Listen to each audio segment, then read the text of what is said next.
Hello and welcome along to episode 17, I think we're on now, of the Actors Toolkit podcast through the O'Dare Academy. Today we are joined by the lovely Rachael Naylor from the Voiceover Network. Rachael, how are you doing?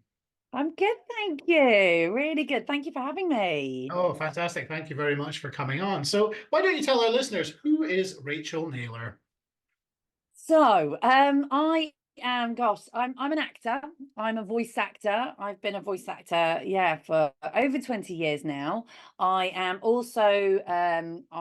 editor of the Buzz magazine, which is the only magazine in the world dedicated to the voiceover industry. I am a host of the Voiceover Hour live webinars. I am a director and producer at Elements Demos. I'm CEO and founder of the Voiceover Network. I'm a multi-award winning entrepreneur, and I'm also a mum. So there we go. There's a few things going on. Just a So little bit busy then. Yeah, just a little bit busy. Wow. Okay. Well, why don't you tell us a little bit more about the Voiceover Network? I'm sure some of the members of the Academy will have heard of that before, but what's the Voiceover Network and what do you guys do over there?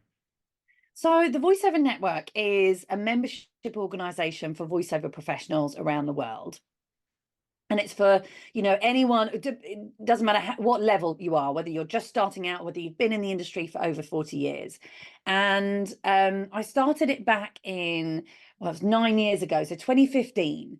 Wow. And the reason why I started it was because I came into the industry, as I said, over 20 years ago, when it was a very different world.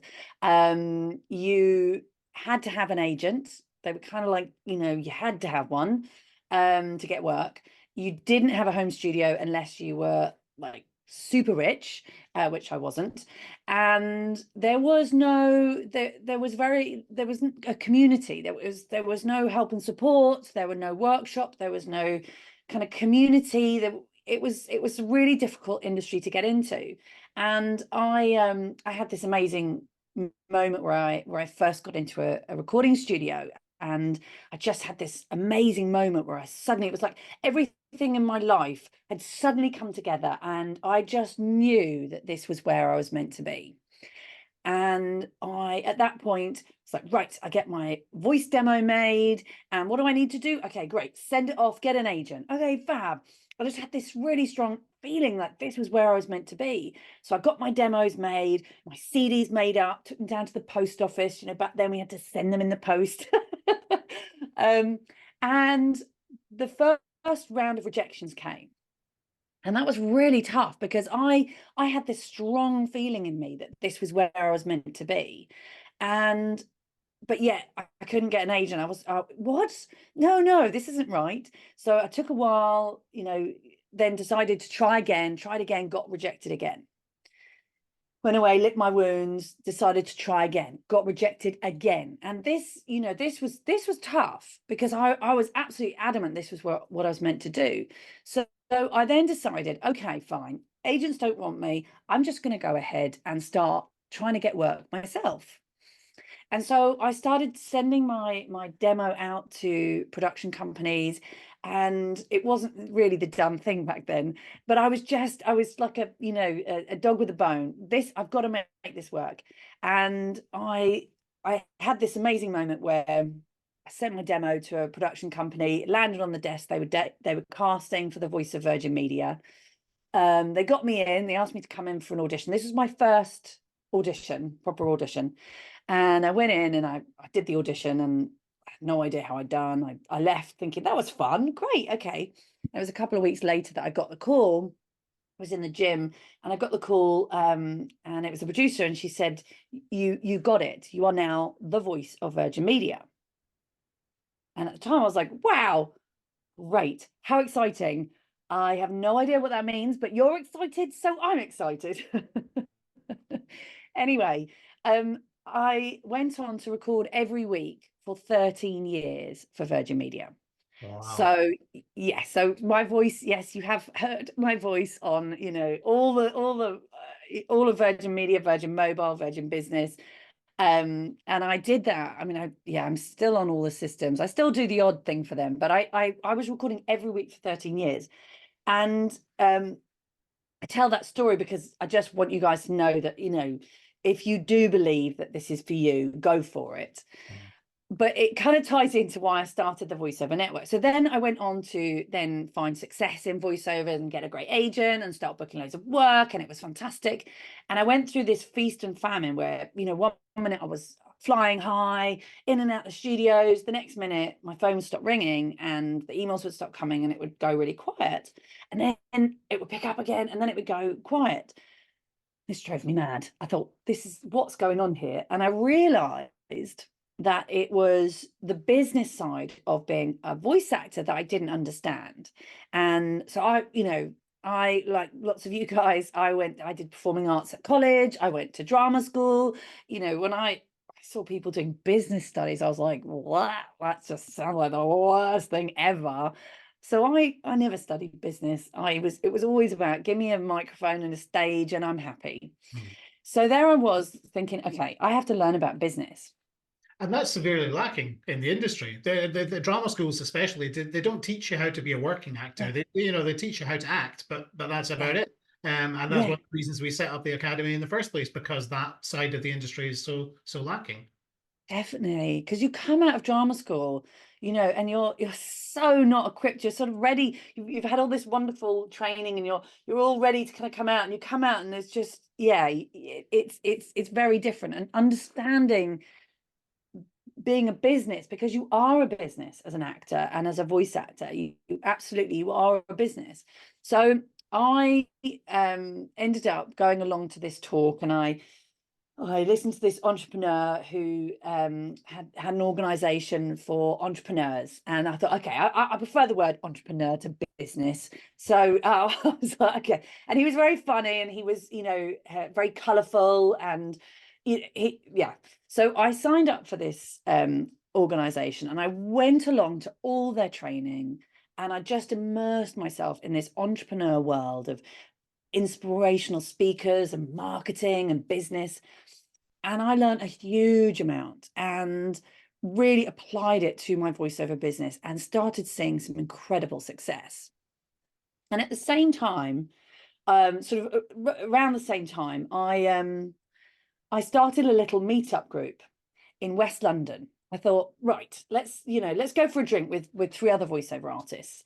And we went for a drink, and I thought, this is really useful. Oh my gosh, like we talked about, you know, home studios, we talked about agents, we talked about marketing. And I thought, well, let's do this more often. So I started this little meetup group it was originally called the West London Voiceover Artist Meetup Group, which is a Right. terrible name. I know you can't really do much with that, but it was just to kind of get, let's go to the pub. Mm. And it just grew and grew and grew. And people from other parts of London started contacting me saying, do you have to live in West London? I live in North London. Can I come? And I was like, yeah, sure. Anyone can come. Then I decided to make it Central London, because that made it easier for everybody to get to. And I changed the name, came to my senses, and it became the Voiceover Network. And it was just a, let's go to the pub and meet up and connect and network. And then we had our first summer party in 2014, because what I wanted to do was get more agents and casting directors and producers in the room, so it was a better networking environment, and that went really well. And 2014 was an interesting year in the voiceover industry, because it was kind of suddenly sort of cat was out of the bag. Lots of people coming into the industry. There were people in the industry getting very cross. It was just a bit of a kind of melting pot. And I looked at the industry and I looked at what I created, and I thought I could carry on doing what I'm doing, it's fairly safe, or I could put my head above the parapet and try and make a difference. And so I launched the Voiceover Network officially in January 2015 as a membership organization, because I wanted to create a safe place for voiceover professionals of all levels from around the world to come together to get the right help, support, and advice. And I just couldn't find that anywhere. And so, yeah, so we launched 2015. I was actually 9 weeks pregnant. It was all a bit mad. It was me and a part-time assistant. I had no idea what I was getting myself into, but I had this real mission and this really strong feeling that this was something I had to do. And there we go. So yeah, it's 9 years later. It's been an amazing roller coaster ride, and I'm so proud knowing that we have helped tens of thousands of voice actors around the world on their journey. And I really believe that, I believe in helping people to follow their dreams and do a job that they love. Mm. And yeah, there we go. So a bit of a long-winded answer to the question. No, but a great insight into who you are. And obviously, you mentioned award winning there. I know that in 2014 you won Entrepreneur of the Year. How did that come about? That was completely so unexpected and just an amazing experience. It came about, as I said, I was doing all this entrepreneur stuff, and that year I'd managed to get myself, I was in, I think I was in 3 books. I did I did a radio play with Derek Jacobi. I had done so many voiceover jobs. It was just incredible. My voiceover career was just completely just amazing. And the voiceover network was really taking off. And it was part of this entrepreneur group. And they recognized me as somebody who was really kind of standing out and doing something different. And I think there's this whole thing of category of one, and helping others as well. So, not just, yes, I could just stay concentrating on my career and just doing me. And yeah, absolutely. But I really felt this strong drive that I wanted to help other people, because I didn't want people to go through what I'd been through. Yeah. I'd really struggled in those early days. Nobody had reached out to help me. I had just made mistake after mistake and been knocked back. And I just thought, look, everybody has a right to give this a shot if they want to. I don't believe that it's like, I remember people saying you have to spend £4,000 on a home studio, otherwise you're not an official voiceover artist. This is when I was getting into it. That's Oh, it's so ridiculous. frustrating. And I love being a voice actor. I believe it's the best job in the world. I absolutely love it, and it's so exciting right now. There's so many amazing things going on in the voiceover industry. And I believe that if anybody wants to give it a go, they have a right to come and give it a go. And if it's for you, fantastic. And if it's not, no worries. You move on and you go to the next thing. So that's a big part of kind of why I started it. And then, yeah, winning that award, yeah, was amazing. That was kind of the first. And then I went on to win another one in 2015. I won Best Business Enabler at the National Entrepreneur Awards. Wow. And I was there with my 4-month-old Scarlett, with all these amazing, I think there was about 1,000 entrepreneurs there. And there's me, with my baby sort of breastfeeding at the back. And then my name was called out. And I was like, what? Crazy, crazy. And of course, voiceover's completely changed now. You know what, 10 years later, there's so much of a focus on video games, which brings us on to, what's happening this week. So today, shall we say, the day this goes out on Friday, is Get Your Game On. Get Your Game On UK. Tell us what Get Your Game On is. Obviously, I'm going to be there with you on Friday on one of your panels. Talking about the demon that is AI, but can you tell us what Get Your Game On is, and how that came about? So Get Your Game On. I'm so passionate. It's such an amazing event, and it's the only one of its kind in the world. And it's a video game conference that's focused on voice acting in video games. And it came about because in 2016, I was looking around, I was looking at the video game industry. I think this is an amazing industry that's absolutely, that's exploding right now. Loads of video game conferences. I was looking at them. I was thinking, brilliant. I want to go to one and get involved. So I was looking for one that had, voice acting, had a focus on voice acting. I was looking. I was like, there isn't one. That's just madness, because voice acting is such an important part of video games. And so yeah, I was in that kind of mode of just, okay, I'll just start one. And so I came up with the idea for Get Your Game On, because I was thinking what would be great would be to bring voice actors together with casting directors and agents and game developers, and let's come together, let's share information, because casting directors want to meet voice actors and voice actors want to meet casting directors. So let's create a wonderful environment where we can all come together in a really nice, relaxed environment, share information and inspire each other. And so yeah, the first one was it was at Red Bull Studios in London. It was hilarious. It was because we managed to get this venue because of one of our partners, and it was an amazing venue. There was like a Formula One car on the wall, but of course there was free Red Bull.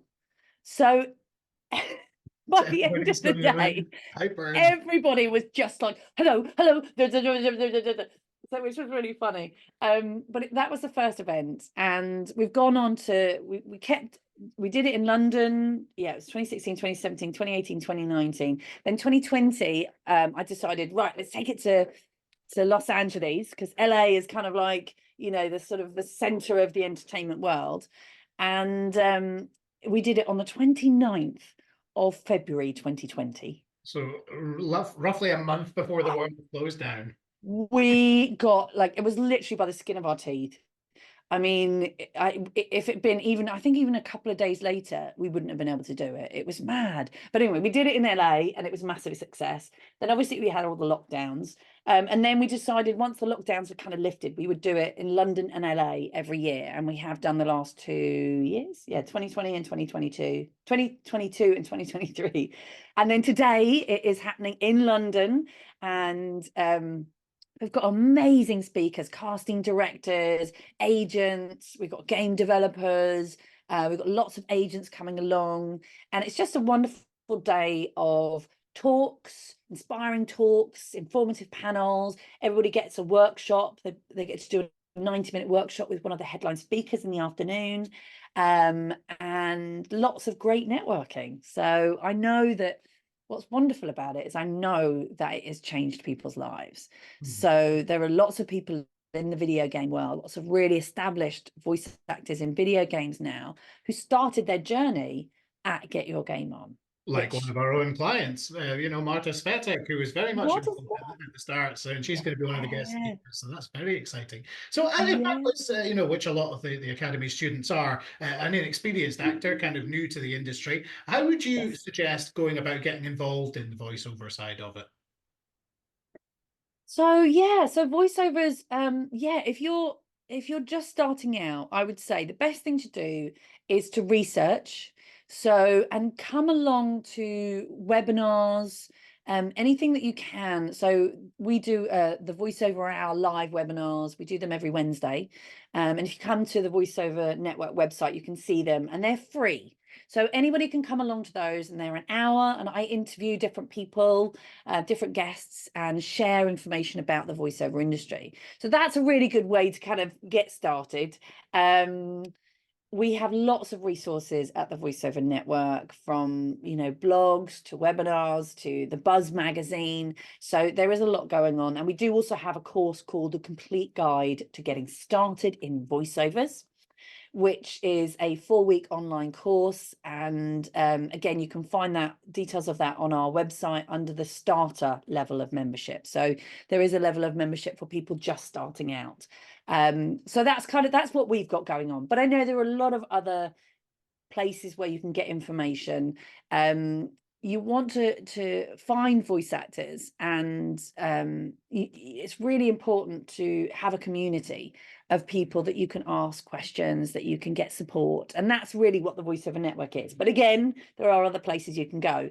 Just be very careful about where you spend your money. Make sure that you get recommendations, that you research because in this industry, kind of, I think with the pandemic and the lockdowns, kind of a lot of people started up training organizations, and people who've just started out in voiceovers have started up training organizations, or people who aren't even voice actors have started up training organizations. So just be careful and be aware of where you're going to spend your money.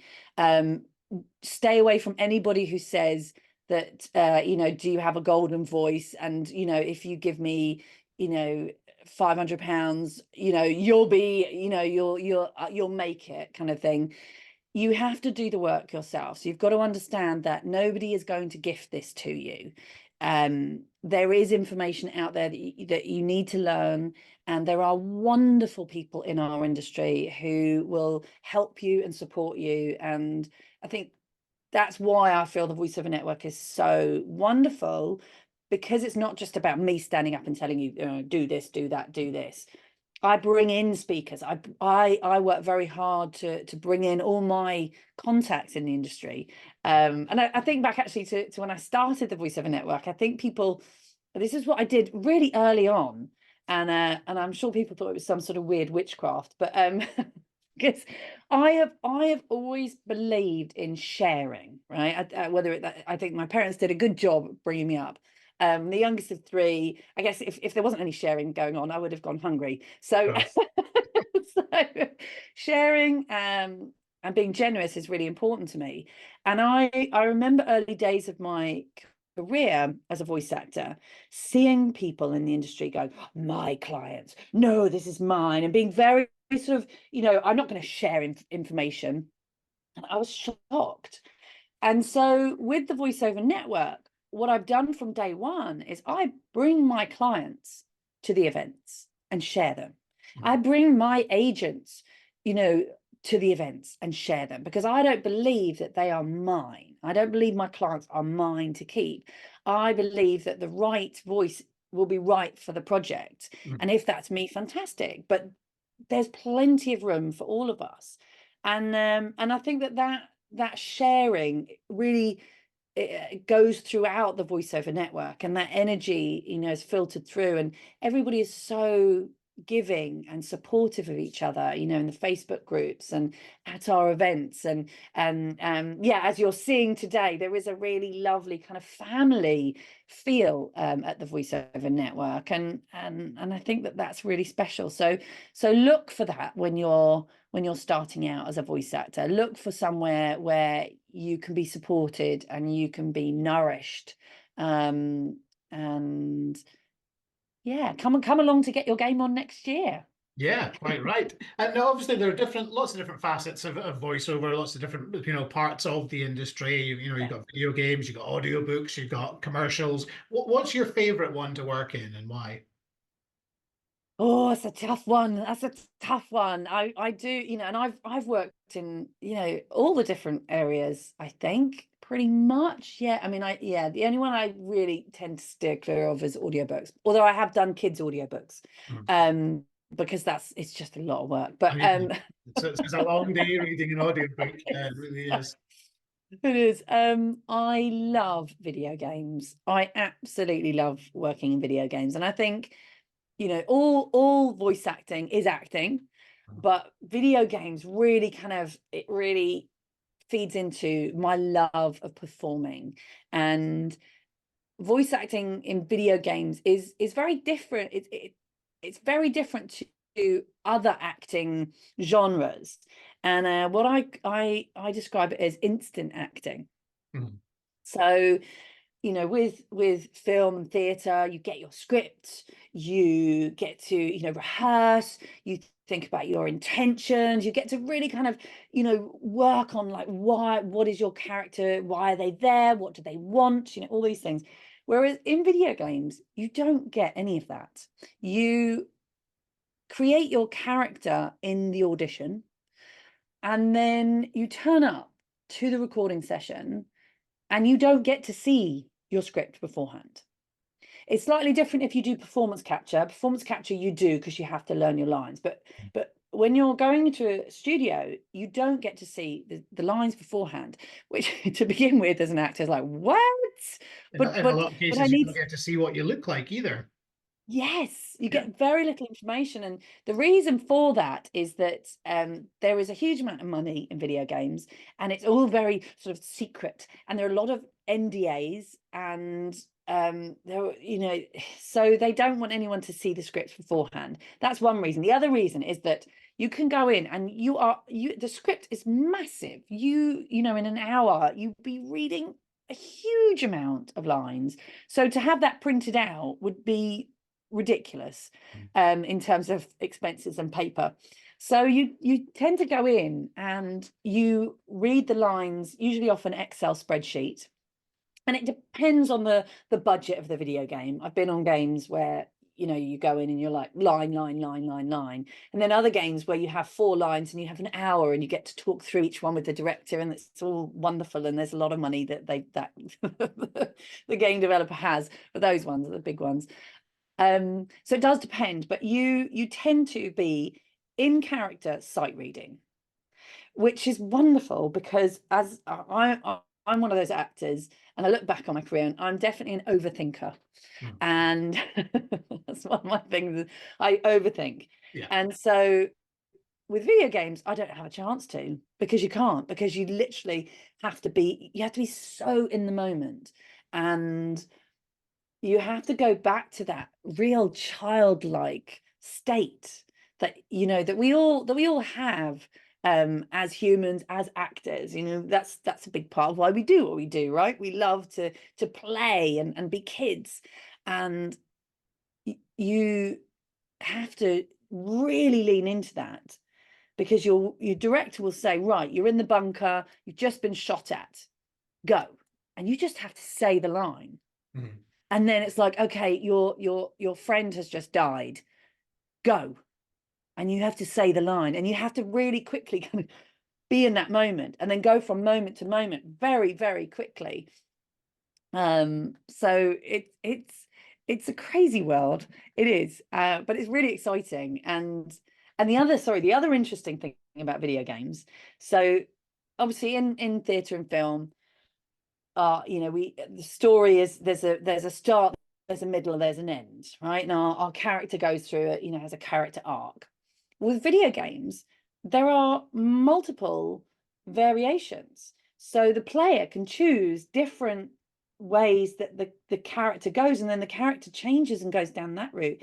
And as an actor, you get to act out those different scenarios, all those different, so you get to play the character choosing different routes and going off in different directions, which as an actor is fascinating. It's really, really interesting. Yeah. So Okay, well, what do you think are the biggest challenges for the voiceover industry at the moment? well, the biggest challenge, and it's been like the sort of elephant in the room for years now. It's the thing that we just don't talk about. It's like, shh, don't talk about it. And now it's like, okay, we have to talk about it. Is As I AI. say, yeah, the worst thing we can do is not talk about it. Yes. So AI, we knew it was coming. We didn't really prepare properly, you know, as much. Well, anyway, we are where we are. And it is a challenge. It is a challenge. For those that maybe don't know, I'm pretty sure that everybody does know, but do you want to explain what AI is and why it's such a threat to voiceover? Yes, so artificial intelligence. And artificial intelligence is something that we have been living with for years now. It's not something that's just arrived. And I think people got very excited with ChatGPT. It's like suddenly AI's here. But actually, the reality is that Netflix, Amazon, you know, our phones, there is lots of things that are using AI already. But ChatGPT suddenly kind of made it very much like, this is AI. And it's in terms of the voiceover industry. So the problem we have now is that you can create artificial voices. Well, so you can, there are banks now of artificial voices, and they have been created by voice actors or by people who were paid very little money to say some words into a machine, and then that has been used and created these banks. And so companies can go and use these banks to voice scripts. And you know, we are seeing the impact in the voiceover industry. You know, people are seeing that. There are areas of the industry that are more vulnerable to AI voices than others. And I think, you know, there's the fear, there's a lot of kind of worry that you know, our voices, that's what we get paid to, you know, for the sounds of our voice. And being stripped and used. So you have to be very, very careful in the industry now. And we all have to be incredibly careful about signing contracts and making sure that we are protecting our voice because there are lots of instances now, and it actually goes back to, this happened with John Briggs, who's a very good friend of mine, who's the original voice of Siri. And it happened with him years and years ago. So what happened with him was that he did a voiceover job for a particular company, and that company then sold that bank of work that he'd done to Apple. And then Apple were able to use that for the voice of Siri. And because he'd signed a contract, he'd actually ended up signing his rights away. So then he didn't get, he got paid for the original job, but so that's the tricky thing. And I do know some voice actors who have been caught out on this, where they've worked for a particular company and they signed a contract years ago, and now that company has sold it on, and they've gone back and looked at the contract, and it was very wishy-washy, and so it's very tricky. But now we do understand, and we do know how to protect our voices. My advice to anyone out there who is a voice actor or who is looking to get into voiceovers is to make sure you always sign a contract. And if you're not sure about anything in the contract, get somebody to look at it and come to us, come to the VoiceOver Network. We're always here to help you guys. Don't sign anything in perpetuity. Just be very careful about that. And just be wary.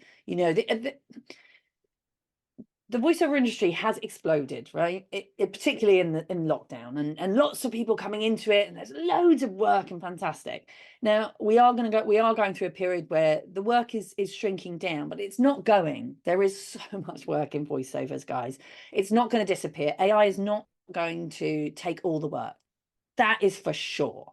We have a lot of things that I feel are in our favor in this situation. And whenever I talk about AI, we do a lot of stuff at the VoiceOver Network about AI, because I think it is a scary environment for voice actors, and there are a lot of people who are worried about their livelihoods. But making sure that that there's a couple of things. So firstly, right now, a machine cannot replicate emotion. So it can't do emotion. It can't do the beautiful imperfections that we have as humans. Okay, so it just can't do that. And when I talk to people about voice acting, and as voice actors, yes, we get employed for the sound of our voice, but actually that's kind of a small part of it. It's kind of 20% of it. 80% is us, and everything that has happened in your life, the good, the bad, the ugly, is completely unique, right? Nobody has had your life. Nobody has suffered the way that you've suffered. Nobody has had the love that you have had. And all of that creates the human being that you are. And that influences the way that you communicate. And as voice actors, we are actually communicators. And so we're employed for the way that we communicate. And yes, the sound of our voice, that's part of it, but it's actually the way that we're communicating. And a machine cannot do that. There's something really beautiful that comes through in our voice. And I don't care how good they get. I really, really don't feel like a machine can replicate the true beauty of a human voice and the true storyteller and acting as well. I don't. The other thing that I feel is in our favor is that actually changing people's behavior is very difficult. So and we actually saw that in the pandemic. It was kind of mad, how hard it is, and changing back as well. But so changing the way that producers hire voice actors is actually really difficult to change that, because they have a certain way that they work. And it doesn't matter if it's cheaper. It doesn't matter if it seems, maybe easier. They will continue to work the way that they work, because that's the way that they know. So That's another one. There was some other. I think What that's are the other ones? industry-wide as well. You know, so many of the processes that we have in place are so dated, and Yeah. the industry are very, very closed off. And like you say, it's the same in the voice side of it as well. Um, Yeah. yeah, it's a scary time, but like you say, you can't replicate a human with AI. Yeah. You can you know, replicate personality or emotion or you No. know the thing that makes you you. Yeah. So yeah, yeah. Well, that's been very, very interesting, Rachel. Thank you so much for joining us. Final question: if you could change one thing about the industry, what would it be and why? What would I change about the industry? Uh, what would I change about the industry? I would.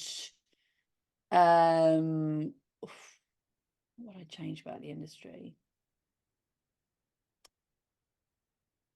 I think my thing, and this is something that I'm working on at the voiceover network, but is to have more of a global communication, Mhm. because SAG-AFTRA are doing great things in the US.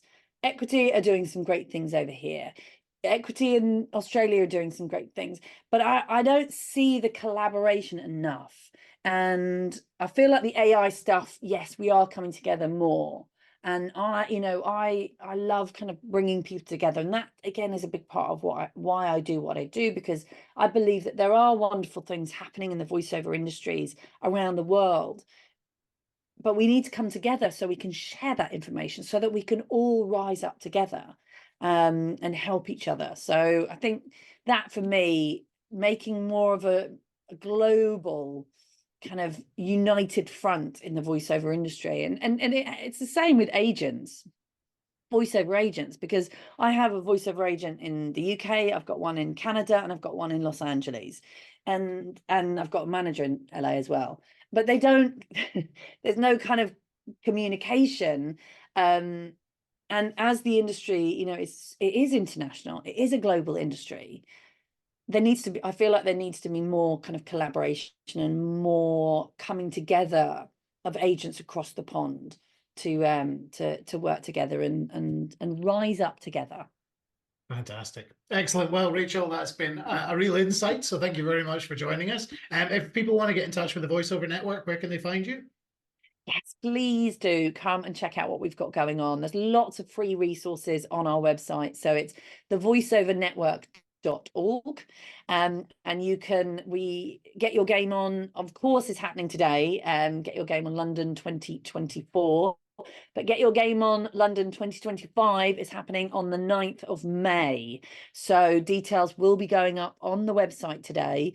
And for any of you that fancy a little trip over to Los Angeles, we do have Get Your Game On LA on the 1st of November.